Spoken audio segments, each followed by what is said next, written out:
Irina rode the commuter train, staring out the window, unable to see the passing landscapes. One thought swirled in her head. Make it. If only she could make it. Her mother-in-law, Anna Ivanovna, was in the hospital in a neighboring town. Cancer, stage 4. The doctors said, days, maybe weeks. Maxim, her husband, had left for his mother's 3 days ago. Irina couldn't work, a deadline she couldn't miss. But the project had been closed yesterday, and she bought a ticket right away. Her relationship with her mother-in-law was complicated. Anna Ivanovna had disapproved of her marriage to Maxim from the very beginning. She considered Irina unworthy of her son, too simple, too poor, from the wrong family. 5 years of marriage, 5 years of the Cold War. Her mother-in-law was never openly rude, but her every word, every look said, "You don't belong here." And now she was dying. Irina didn't know what she was feeling. Pity, relief, guilt for even thinking about relief. The commuter train arrived. Irina stepped out onto the platform of a small provincial town. The hospital was a 20-minute walk away. As she exited the station, someone called out to her, "Beauty, would you like to have your fortune told? Would you like to know your fate?" A gypsy woman, quote, an elderly woman in a colorful skirt with gold earrings, a typical fortune teller. Irina usually ignored such people, but today something stopped her. Perhaps nerves, perhaps fatigue, perhaps a premonition. "How much?" she asked. "As much as you give, that's how much it will be," the gypsy woman smiled. Irina reached into her wallet. There was no change. She took out a 5,000 ruble note, the last one she had left until payday. She wanted to ask for change, but changed her mind. Let the money be needed for something. She handed the gypsy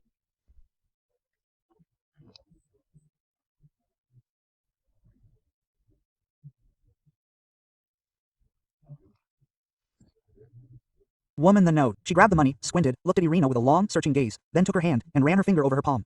Quote, "You're going to see a dying woman," she said quietly. Irina shuddered. How did she know? The older woman, she's seriously ill. Mother-in-law, Irina nodded. Doesn't love you. Quote, the gypsy woman continued running her finger over her palm. Never loved you. Yes. Quote, Irina felt a lump in her throat. But today she will tell the truth. The gypsy woman raised her eyes, such that they will turn your life upside down.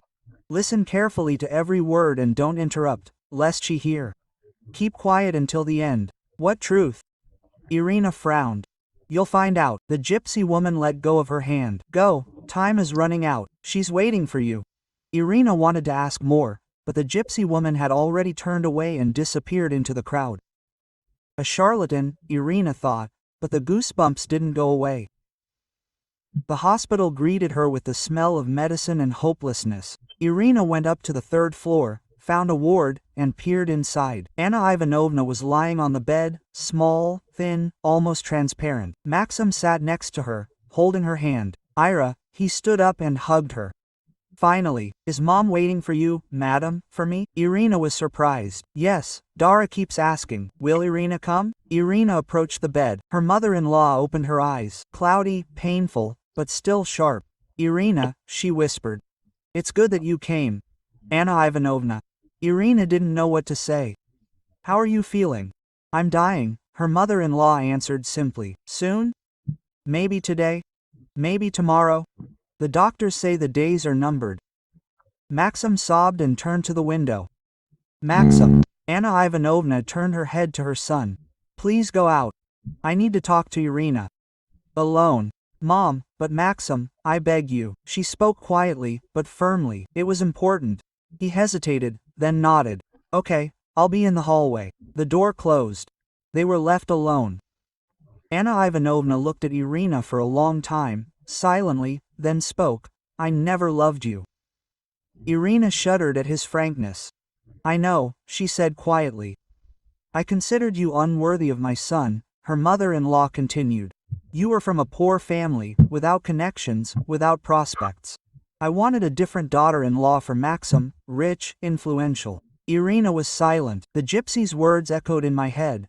Don't interrupt, so she doesn't hear. Keep quiet until the end. I did everything to get you divorced, Anna Ivanovna admitted. I criticized you, turned Maxim against you, told him you were a bad housewife, that you weren't good enough for him. I wanted him to leave you.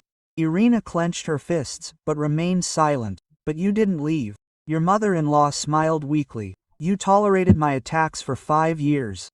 You continued to love my son, take care of him, of our family. Tears welled up in my throat, but Irina didn't let them fall. And then I got sick. Anna Ivanovna started coughing. Irina poured water, helped me drink, and realized something.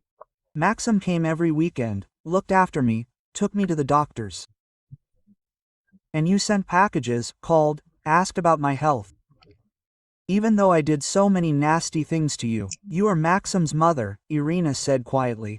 I am Maxim's mother, her mother-in-law repeated. And I was a terrible mother-in-law.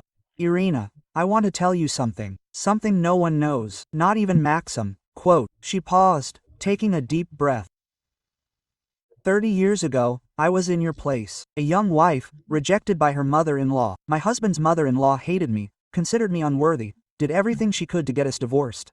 Quote, Irina froze. She made my life miserable for 10 years. I endured it for 10 years, and then she died. And do you know what I felt? Relief. Such a huge relief that I felt ashamed. Quote, Anna Ivanovna looked at the ceiling. I swore to myself then. I will never be such a mother-in-law. I will never make the life of my son's wife miserable. But when Maxim brought you, I saw myself in you, young, poor, unsuitable for your status. Quote, and my entire past came back to me. I started doing the same thing my mother-in-law had done to me. I repeated her mistakes. Tears streamed down her sunken cheeks. Forgive me, Irina. Forgive me for these 5 years. Ada, you are a good girl. You love my son. You care for him. You deserve him. Moreover, he should thank God every day that you chose him. Irina could not hold back any longer. Tears gushed from her eyes. Anna Ivanovna, quietly, let me finish. My mother-in-law raised a trembling hand. I don't have much time left. I have one more thing to tell you. She took an envelope from under her pillow. Take it. This is for you. Irina took the envelope. Inside were documents, a title deed, for the apartment. In the name of Irina Doretta.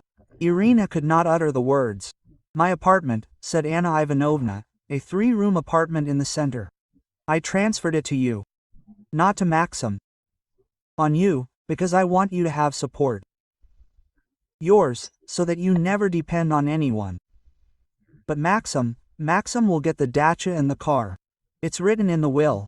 But the apartment is yours. I've already formalized everything. Notarized. He can't contest it. Irina looked at the documents, not believing it. Why you? Why? Because I want to atone for my guilt. My mother-in-law closed her eyes. For 5 years I have poisoned your life. This is my forgiveness, my attempt to make everything right. Please accept, Anna Ivanovna. Irina took her hand. I forgive you. Honestly, without the apartment, I simply forgive. I know, my mother-in-law weakly squeezed her fingers, but the apartment is still yours. Live there with Maxim, raise the children. Be happy and remember me sometimes. Not the witch I was, but the one I wanted to become.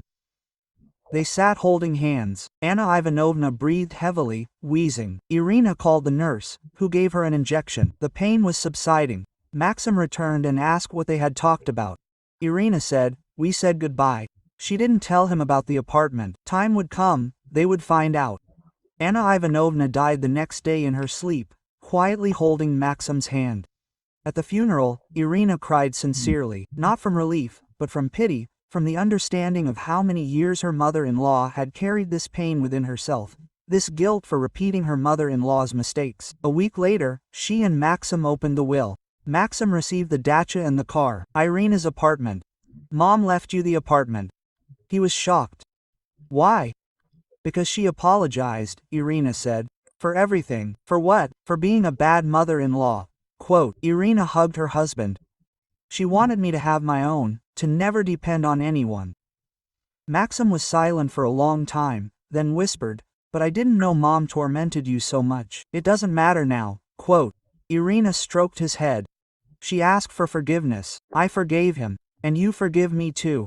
They moved into her mother-in-law's apartment, a large, bright one in the city center, lived there, raised their children, and were happy. And Irina sometimes thought of that gypsy woman at the train station. She'll tell you the truth, and it will